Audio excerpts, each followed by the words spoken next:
ए पाजा, अरे तेरे को कौन सा यूनिट मिला? 2 मिनट हा. आयला लागा पाजा, ते यूनिट मला मिळायला पाहिजे होतं. होय तर अजय, तुला कुठलं युनिट मिळालंय रे?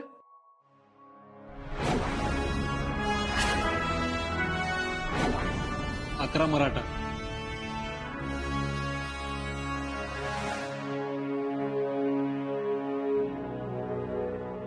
आक्रमक 11. आहा,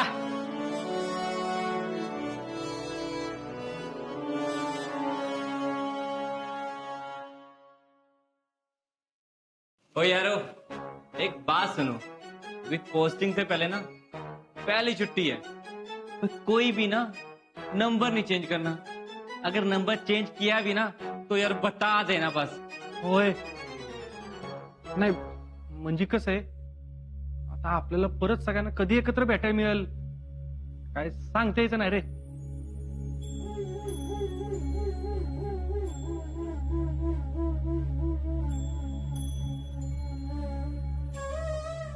ठीक आहे, लगा असं नको बोलू. अरे राहुल्या कसं शक्य आहे, आपल्या सगळ्यांचं युनिट वेगळं आहे, म्हणजे सगळ्यांचं पोस्टिंग पण वेगळंच असणार ना.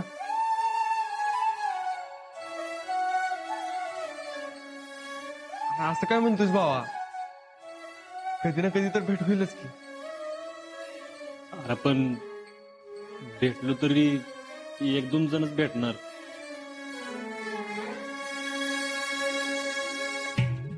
सगळी भेटतील असं काय वाटत नाही मला.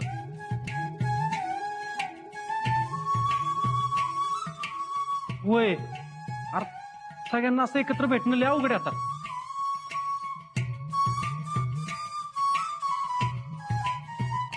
एक मिनट, हम मिलेंगे, जरूर मिलेंगे. कसं आणि कुठं? ओए, तू शादी करेगा ना? हा मग वो तो पता ही था. ओए, हम सब ना वहीं मिलेंगे. ए, ओ, ओ, ओ, अरे आपण लग्नात भेटली सगळी. ओ यारो, ओए कुछ भी हो जाए, हम सबको ना हर एक की शादी में आना ही है. बरोबर. ए तो आपण पहिलं लग्न कोण करणार ना? ओए, कौन हो सकता है? अल्लाह का तो एक ही फौजी, 1 and only single piece. अरे अरे ह्याचं तर गेल्या गेल्या बार उडून देतील.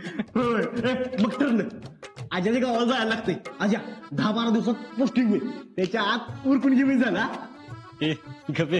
होय, गप्प आहे काय गप्प आहे? हे बघ, एक तर तू नाहीतर ह्यो पाशा, दोघांपैकी कोणीतरी पहिलं लग्न करायचंच. ए लका, आता माझ्यावर टायमिंग लावू नका. ए टायमिंग आहे टायमिंग. अरे तुमचं फिक्स आहे ना हो का? आमच्या अजून बघण्यापासून सुरुवात आहे. फिक्स आहे म्हटलं घे की उरकून.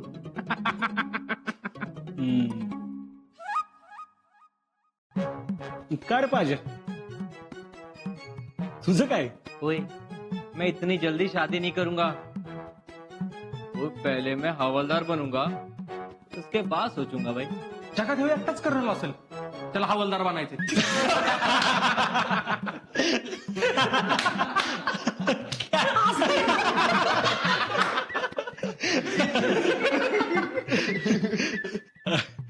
बरं चला निघायचं का?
काय हो हं? काय झालं? नाही काय नाही. मग एवढा कसला विचार करताय? सुमन, सगळं ठीक होईल ना ग? म्हणजे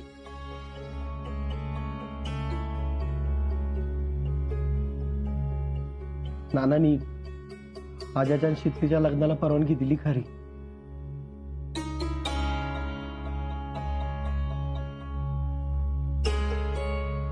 पण अजून मी एका फौजीला पोरगी द्यायला मन नाही तयार होत.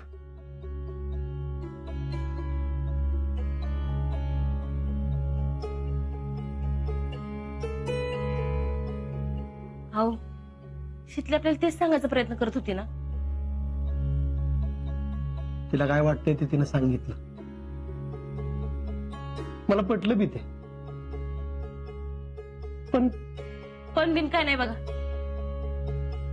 सगळं चांगलं होणार आहे. अहो आपल्याला तर शीतली जागेवर वाटलं पाहिजे. तिनं असा विचार केला.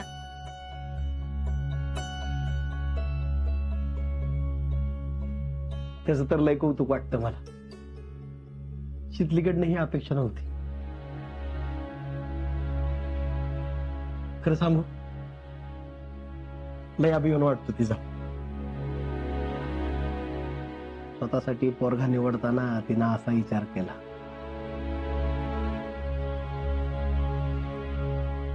तिचं सगळं चांगलं व्हावं असंच वाटतं ग.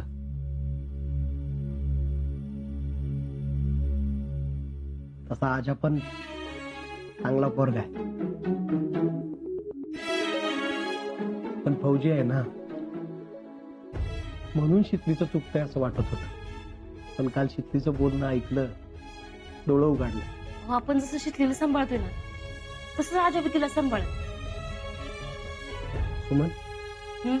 आपण लग्नाला तयार आहे, पोरं बी तयार आहेत, पण आता पण काय? पुष्पावहिनी ह्या लग्नाला तयार होतील का?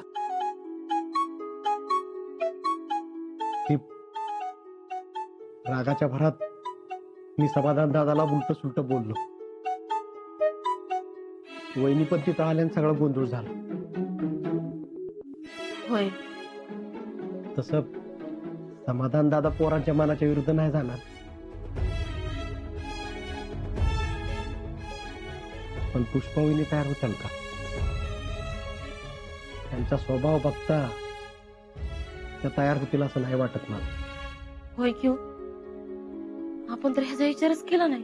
बोलायला लागेल त्यांच्यावर. हा सुमन, ते लग्न एवढ्या सहजासहजी होईल असं नाही वाटत मला.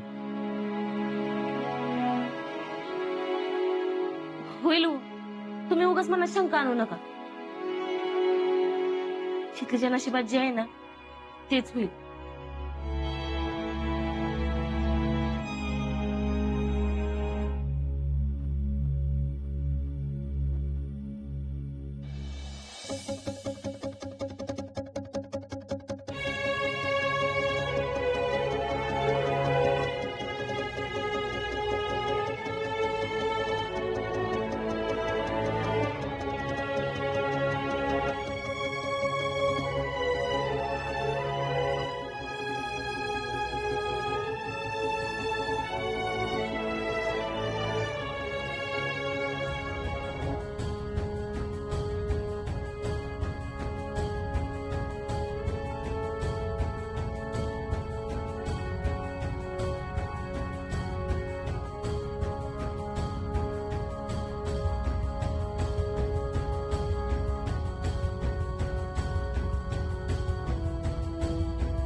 अगं शीतल, तू इथं वय. अगं मी तुला कुठं कुठं उडाकतोय आणि तुला फोन लावतोय तर तुझा फोन माझ्या खिशात. अरे हा निघायचं आहे ना? अगं थांबलेत सगळी. चल राहुल्या हा मला आज कळलं आजा इथं यायला एवढा आतुर का होता ते. का ग? ह्या जागेत ना ही की एकीच जादू आहे. सगळं मंतरलेलंय. मी एक पोरगी असून माझा पाय इथनं हालत नाही. हा इथलं रणगाडे तोफा सैनिक बघून एक गोष्ट तर मला कळली. किती बी आणि काय बी झालं तरी दुश्मन आपल्या पतूर कधी बी पोचू शकत नाही. ते दुःख भोगायची वेळ आपल्यावर कधीच येणार नाही. जवळ राजासारखी पोरं आर्मीत भरती होतील तवर भारत मातेवर कुणीच वाकडी नजर टाकू शकत नाही.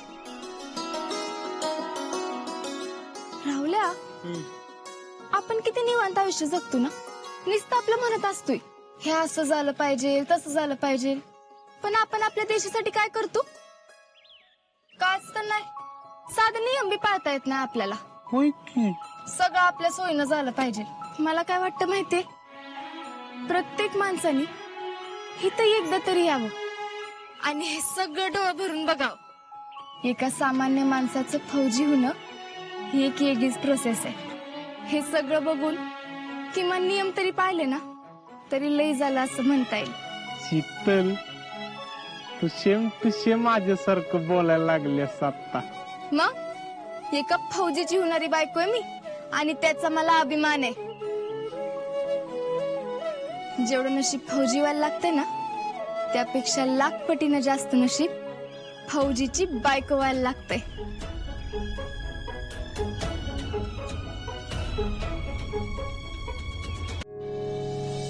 अक्षय बॅनर कसा आहे? हा एकच नंबरला का. करा की मग उभा. हा हे पोरांनो चला घ्या बॅनर लावून.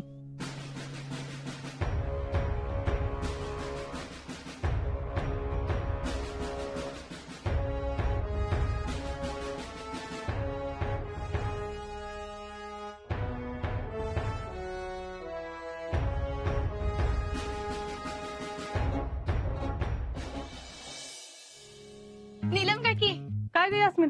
रांगोळी पाहिजे. बर किती? 5 किलो. आणि काय गावभर काढायची आहे का रांगोळी? होय गावभरच काढायचे. असं कुठला सण आहे? सणच आहे की आजन विके येणार आहेत ना आणि त्यांच्या स्वागताची जोरदार तयारी करायची. अहो आज तर बेस्ट रिक्रूट ठरलाय आणि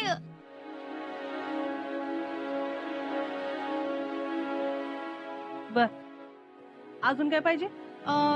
नाही काय नाही. सगळी काढणार आहे का रांगोळी? होय गावाच्या वेशीपासून त्या अजिंक्यच्या आणि विक्याच्या घरापर्यंत. कधी येणार आहेत ते? येतील तासाभरात. शितलीचा फोन झाला का? मेने की आता पण काही लागलंच नाही. 2 तास झालं निघून. बर ठीक आहे.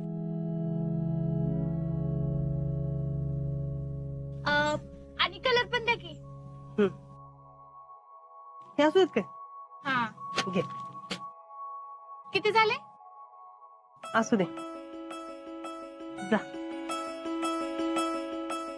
आणि होय चांगली काढा रांगोळी. होय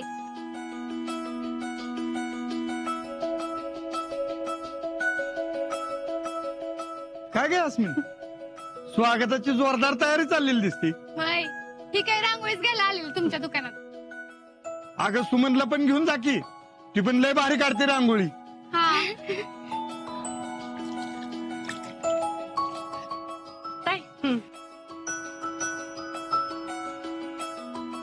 हा नीलम अगं पोरा औक्षणाला येतील आता. त्यांच्या हातावर काहीतरी गोडाचं ठेवायला पाहिजे. तयारी करा काहीतरी गोडा धोडाची. बघते.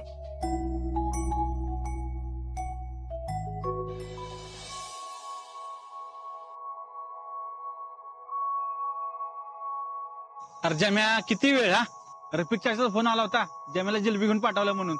म्हणलं येतोस ना काय माहित नाहीतर आभा कावलं असतं. न येऊन कुणाला सांगतोस बाबा? हे बघ टेबल लावलाय. येणाऱ्या जाणाऱ्या प्रत्येकाला जिलबी दे. एसटी आली तर एसटी चढून सगळ्यांना दे. सातारपर्यंत कळलं पाहिजे चांदोडीची पोरं फौजी झाल्यात. हा कळलं कळलं. जा तू. मला सांगतोय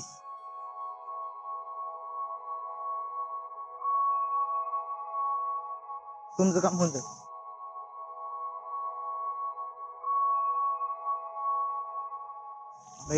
जमीर इकडे काय करतोय? काय करणार. आबूनी जिलबी वाटायला सांगितलं यो आज येणार आहे म्हणा आज गावात. अरे जमे भैयांना जर कळालं ना तर तुडवत्याल. आणि आमच्या आब्बूंना जर कळलं ना आब्बू मला तुडवत्याल. अरे जम्या मी सांगतो तसं कर. लड्डू वळावील असं वागू नको, नाहीतर भैया सगळा राहणार तुझ्यावर काढत्याल. एक काम करतो, थोडा वेळ थांबतो आणि हळूच कल्टी मारतो. हा हळूच कल्टी मार. हा चल येऊ कमी. हा खातो का? हे येतो.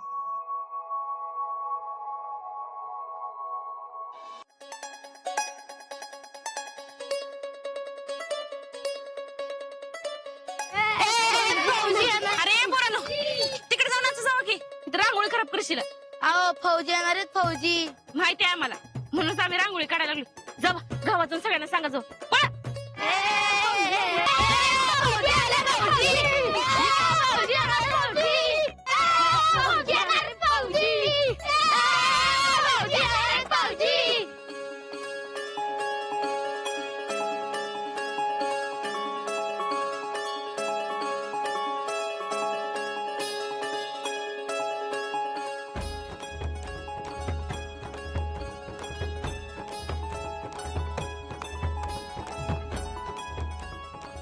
आत्ता आपण आहोत सातारा जिल्ह्यातील चांदवडी या छोट्याशा गावात.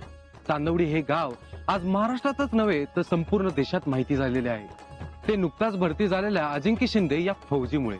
मराठा लाईट इन्फंट्री बेळगाव मधून आर्मी ट्रेनिंग पूर्ण झालेला अजिंक्य शिंदे बेस्ट रिक्रूट सुद्धा ठरलेला आहे. अजिंक्य शिंदे सोबतच या गावातील आणखीन एक तरुण म्हणजेच विक्रम राऊत हा सुद्धा आर्मीत भरती झालेला आहे. या गावातील लोकांच्या भावना काय आहेत हे आपण पाहूया. नमस्कार, तुम्हाला कसं वाटतंय तुमच्या गावातील 2 तरुण तुमच्या पावलावर पाऊल ठेवून आर्मीत भरती झालेले आहेत? अहो ही गोष्ट आमच्यासाठी अभिमानाची आहे. आणखीन मला एक गोष्ट सांगितली पाहिजे. हनुमा फौजीनं या दोन्ही पोरांना मार्गदर्शन केलेलं आहे. अहो काय बापू, अरे काय खोटं बोलतोय का? आपण सुद्धा आर्मीत होता, मग आपण कशा प्रकारे यांना मदत केली? आम्ही कुठं मदत केली त्यांना? त्यांचं त्यांनीच केलंय. काय अहो त्यांची इच्छा शक्ती होती, मेहनत होती, हे होणारच होतं. आणि अजिंक्यने ते एवढी मेहनत घेतली की दिवस रात्र तो कष्ट करत असायचा, कधी मागं पुढे पाहिलं नाही. तेवढीच मेहनत आम्ही बी घेतली. मी पुष्पा बोईटे, फेडरेशन अध्यक्ष. मी बोलते ना तिकडं. हा अजिंक्यची मामी. खरं तर अजिंक्यने भारतीय सैन्यात जावं ना हे माझं स्वप्न होतं. लहानपणापासूनच मी त्यांना भरती व्हावं म्हणून मी शिकवत होते. आणि बघा अजिंक्य लहान होते का नाही तेव्हा मी आमच्या ह्यांना सांगून फौजीचा ड्रेस घेतला होता. म्हणजे लहानपणापासून त्यांच्या मनात आर्मी बद्दल प्रेम भरायला सुरुवात केली. माझ्या लेकीची एफडी मोडली, माझं सोनं पण समजा घाण ठेवलं. त्यांच्यावर होता येईल तेवढा खर्च केला, पण त्याचा काहीच उपयोग झाला नाही म्हणा. पण आज त्या गोष्टीचं सोनं झालं बरं का. आता माझं पोरग भरती होणार. खरं तर मला लई भारी वाटतंय, पण माझ्यापासून लांब जाणार म्हणून मला तेवढंच वाईट बी वाटतंय. देशासाठी मी एवढं बलिदान द्यायलाच पाहिजे का नाही? असू दे. हा आली गाडी.